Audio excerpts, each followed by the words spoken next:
سورہ آل عمران کی آیت نمبر 181 181 سورہ آل عمران کا 19واں رکوع اور چوتھے پارے کا 10واں رکوع۔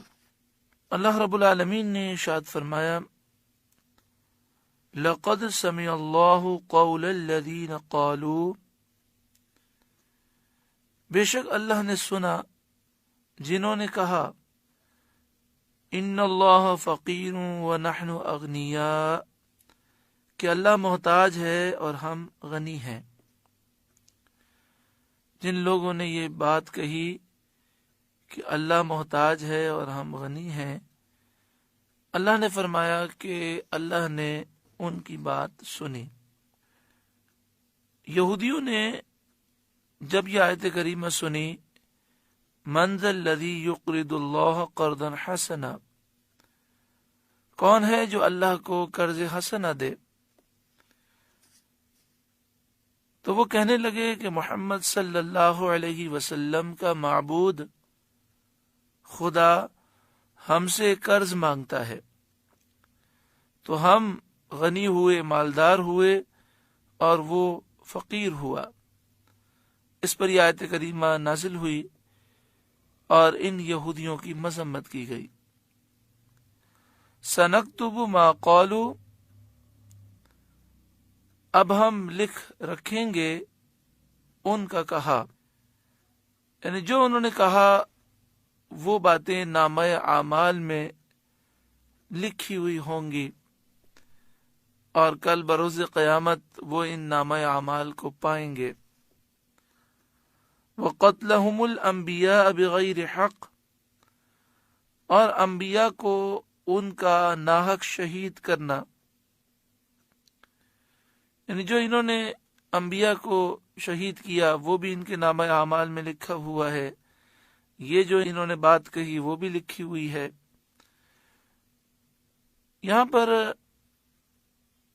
یہودیوں کے اس قول پر اور اس بکواس پر اس بات کا ذکر ہے کہ انہوں نے یہ غلط بات کہی اور انہوں نے اس سے پہلے انبیاء کو شہید بھی کیا۔ تو اس سے معلوم یہ ہوا کہ دونوں جرم بہت عظیم ترین ہیں اور برائی میں قباحت میں برابر ہیں۔ جنہوں نے انبیاء کو شہید کیا، جنہوں نے انبیاء کی گستاخی کی، اور جنہوں نے اللہ کی گستاخی کی، دونوں مجرم ہیں۔ انبیاء کی شان میں گستاخی کرنے والا اللہ کی شان میں بے ادب ہو جاتا ہے۔ یہودیوں نے جب انبیاء کی شان میں گستاخی کی، نبی اکرم صلی اللہ علیہ وسلم کی شان میں گستاخی کی، تو پھر وہ اللہ تعالیٰ کی شان میں بھی بے ادب ہو گئے۔ وَنَقُولُ ذُوقُوا عَذَابَ الْحَرِيقِ، اور ہم فرمائیں گے کہ آگ کا عذاب چکھو۔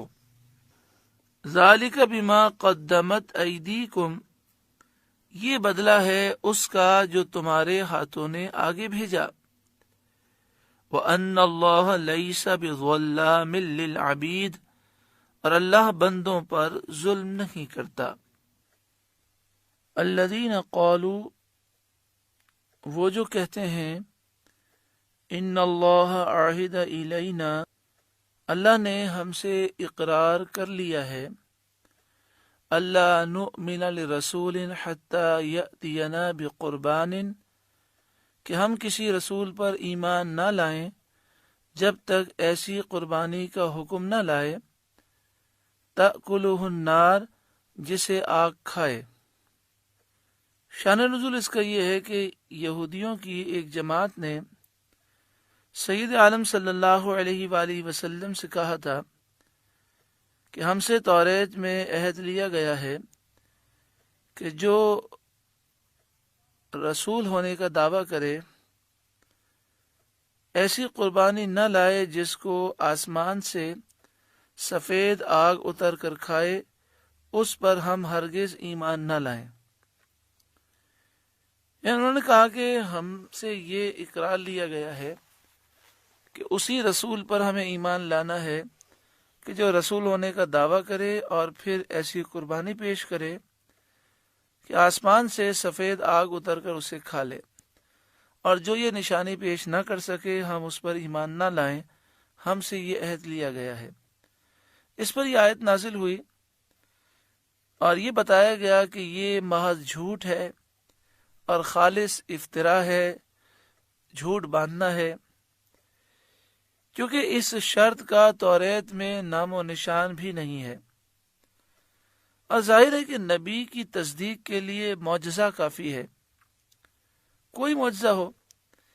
جب نبی نے کوئی معجزہ دکھایا اس کے سچے ہونے پر دلیل قائم ہو گئی، اب اس نبی کی تصدیق کرنا اور اس کی نبوت کو ماننا لازم ہو گیا۔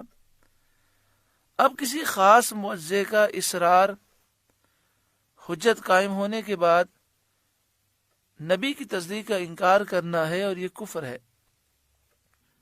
قل، اے محبوب آپ فرمائیے، قد جاءکم رسل من قبلی بالبینات، مجھ سے پہلے بہت رسول تمہارے پاس کھلی نشانیاں لے کر آئے، وبالذی قلتم، اور جو تم کہتے ہو یہ حکم بھی لے کر آئے۔ انہوں نے ایسی قربانی دکھائی کہ آسمان سے سفید آگ آئی اور وہ قربانی کھا گئی، اور اس کے علاوہ وہ کئی معجزات لے کر آئے۔ فَلِمَ قَتَلْتُمُوهُمْ إِن كُنتُمْ صَادِقِينَ،